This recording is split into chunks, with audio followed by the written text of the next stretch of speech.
এতদিন যে সমস্ত বিয়েবাড়িগুলো অ্যাটেন্ড করছিলাম সেগুলো সবই ছিল হয় কোনো কলিগ বা কলিগের ছেলে অথবা মেয়ে।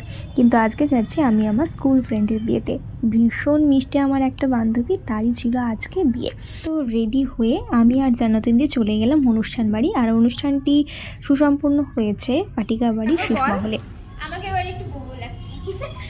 ব্রাইডের মুখে শুনে নিলেন যে ব্রাইডকে আজকে কেমন লাগছে। আর আমার বান্ধবীকে কিন্তু আজকে মাশাল্লাহ অনেক মিষ্টি লাগছে। আর এখানে চলছিল তার ফটোশ্যুট এবং ভিডিওগ্রাফির সমস্ত ক্লিপ এখানে নেওয়া হচ্ছিল। আর যে বাড়িতেই আমরা যাই না কেন, মানে যে কোনো অনুষ্ঠান বাড়িতে সবার আগে আমরাই পৌঁছাই।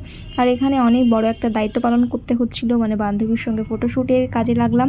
তারপরে বাড়িতে ফুচকা স্টল বসেছে, ফুচকা না খেলে কি হয়, সেই কারণে ফুচকাটা খেয়ে তারপরে পকোড়া খেয়ে আমরা এই যে দাদা দিদিটাকে দেখছেন, এনারা তো আমাদেরকে পুরো সারপ্রাইজ করে দিয়েছিলেন। আর এখানে আমার বান্ধবীর চলছিল ফটোশ্যুট। তারপরে আমরা চলে গেলাম ডিনারটা কমপ্লিট করতে। ডিনারে বসেই দেখি আমাদের জামাইবাবু চলে এসেছেন।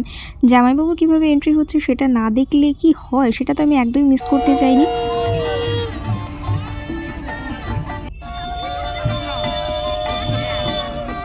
টেবিল ছেড়ে আমি উঠে গিয়েছিলাম যে কিভাবে বরকে বরণ করা হয় সেটা দেখবো বলে, এসে দেখি পুরো প্লেট ভর্তি। তারপর যাই হোক ডিনারটা কমপ্লিট করে উপরে গিয়ে দেখি আমার বান্ধবীকে ওনার শ্বশুর বাড়ির লোক বরণ করতে শুরু করেছে। আর এইদিকে দেখুন দুজন হচ্ছে তার ওনার বাড়ির লোকের সাথে সেলফি তুলতে এখন ব্যস্ত। আর এই যে আমার মিষ্টি বান্ধবী। তারপরে আজকে যে সমস্ত ফটো সেশনগুলো আমাদের হয়েছে সেগুলো আপনাদের সাথে একটুখানি শেয়ার করছি।